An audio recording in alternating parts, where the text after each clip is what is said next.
राधे राधे, कैसे हैं आप लोग। लोग। चलिए आज मैं सावन के दूसरे दिन की कथा आप लोगों के साथ साझा करना चाहती हूँ।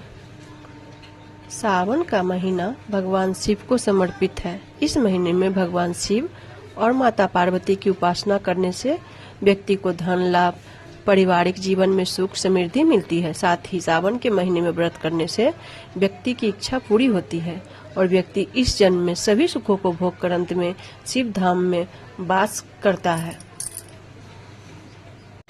भगवान शिव बोले, हे महाभाग सनत कुमार, तुमने मुझसे जो श्रावण मास के विषय में पूछा है वह अत्यंत उचित और पुण्यकारी है। तुम्हारी भक्ति, विनम्रता और श्रद्धा देखकर मैं बहुत प्रसन्न हूँ। तुम्हारे मन में कोई द्वेष नहीं है, इसी कारण तुम सबके प्रिय भी हो।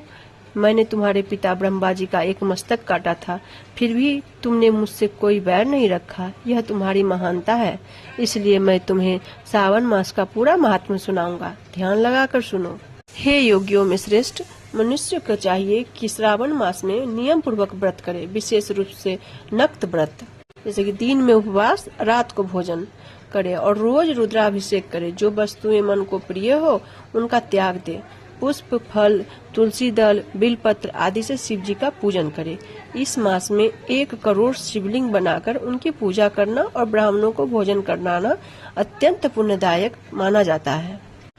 पूरे महीने फलाहार, उपवास और धरती पर शयन करने से पुण्य कई गुना बढ़ता है। श्रावण मास में पंचामृत से अभिषेक करना विशेष फलदायी है। जो भी शुभ कर्म इस माह में होता है वो अनंत गुना फल देता है। इस माह में झूठ, हिंसा, व्यर्थ बातों से बचना चाहिए। पत्ते पर भोजन करना, शाकाहार करना और शाक का त्याग करना भी उत्तम माना गया है। भक्त को चाहिए कि इस मास में प्रतिदिन भोर में स्नान कर शिव का पूजन करे। इस महीने का किया गया मंत्र जप, रुद्राक्ष जप, गायत्री जप या वेद पाठ निश्चित रूप से सिद्धि प्रदान करता है। पुरुष सूक्त का पाठ विशेष फल देता है। गृह यज्ञ, कोटि होम, लक्ष्य होम आदि यज्ञ इस माह में शीघ्र फल देते हैं।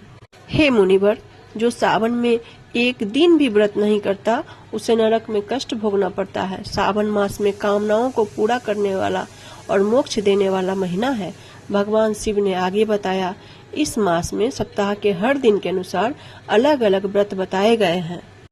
रविवार को सूर्य व्रत करे, सोमवार को शिव पूजन करे और नक्त व्रत करे, मंगलवार को मंगल गौरी व्रत, बुधवार और गुरुवार को सामान्य उपवास, शुक्रवार को जीवंतिका व्रत, शनिवार को हनुमान व नरसिंह व्रत करे। श्रावण मास के विशेष व्रत भी हैं, जैसे शुक्ल द्वितीया को औदुंबर व्रत, तृतीया को गौरी व्रत, चतुर्थी को दुर्गा गणपति व्रत या विनायकी चतुर्थी, पंचमी को नाग पंचमी, षष्ठी को सोपोदौन व्रत, सप्तमी को शीतला व्रत, अष्टमी या चतुर्दशी को देवी पवित्रारोपण व्रत, नवमी को नक्त व्रत, दशमी को आशा व्रत, एकादशी द्वादशी को विष्णु पूजन, पूर्णिमा को रक्षाबंधन, हयग्रीव अवतार आदि पर्व मनाए जाते हैं। कृष्ण पक्ष में संकष्ट चतुर्थी, पंचमी को मानव कल्पवाय आदि व्रत और अष्टमी को श्री कृष्ण जन्माष्टमी का पर्व बड़े धूमधाम से मनाना चाहिए। श्रावण मास की अमावस्या को पिठोरा व्रत होता है। इसी माह में सूर्यदेव गभस्ती नाम से पूजनीय होते हैं। अगस्त्य मुनि का उदय भी इस महीने में होता है। अगस्त्य को अर्घ्य देना चाहिए। जो चीजें वर्जित है वो मैं आपको कहती हूँ, जैसे क्या क्या वर्जित है। सावन में शाक का, भाद्रपद में दही का, आश्विन में दूध का और कार्तिक में दाल का त्याग करना चाहिए। अगर कोई सभी मासों में न कर पाए तो सिर्फ सावन में ही शाक का त्याग करके पुण्य फल पा सकता है।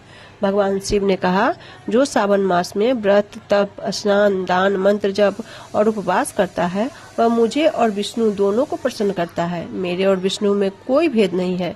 जो भेद करता है वह दुख पाता है। इसलिए हे सनत कुमार, सावन मास में पूरी श्रद्धा से धर्म आचरण करो।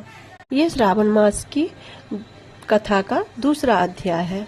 अगर आप लोगों को अच्छी लगे तो कमेंट में हर हर महादेव बोले और श्रावण मास का व्रत अगर संभव हो तो कर ले।